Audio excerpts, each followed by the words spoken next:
আজকের আমি বানাবো চিংড়ি মাছের মালাইকারি। কিন্তু এই চিংড়ি মাছের মালাইকারিতে খুব বেশি মশলা দিই না। ঘরের মধ্যে বা যা কিছু মশলাপাতি আছে তাই দিয়ে আমি ঘরোয়া চিংড়ি মাছের মালাইকারি বানাচ্ছি। দেখে এবং করে খেয়ে দেখবেন, যদি ভালো লাগে তাহলে কমেন্ট করবে। আগে নুন হলুদ মাখালাম, তেলটা একটু গরম হলে চিংড়ি মাছটাকে লাল লাল করে ভেজে নিলাম।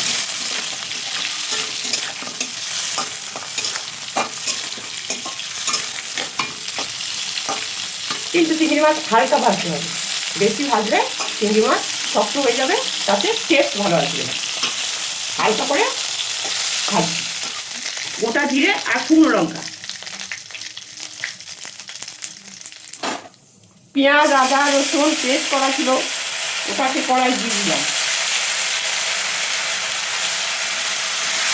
এবারে একটু কষে নিয়ে পেঁয়াজ আদা রসুনের গন্ধটা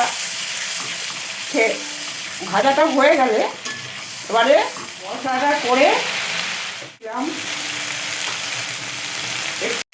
অল্প দিলাম, দিয়ে মশলাটা কষাতে থাকলাম। মশলা থেকে তেল ছেড়ে দিলে লবণ, স্বাদ মতো লবণ, ভাজিয়ে দিয়ে রান্না করলাম।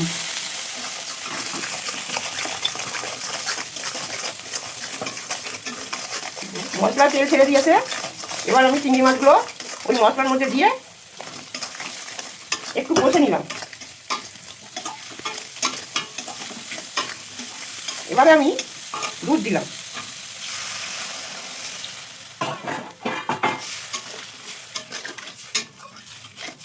এবারে একটু ঢাকা দিয়ে দিলাম।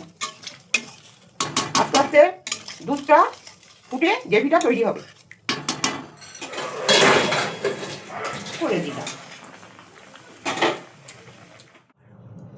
হয়ে গেল আমার চিংড়ি মাছের মালাইকারি। হয়ে গেছে চিংড়ি মাছের মালাইকারি।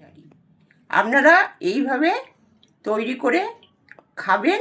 খেয়ে যদি ভালো লাগে আমার পাশে থাকবেন, লাইক করবেন, সাবস্ক্রাইব করবেন এবং পছন্দ হলে কমেন্ট করবেন।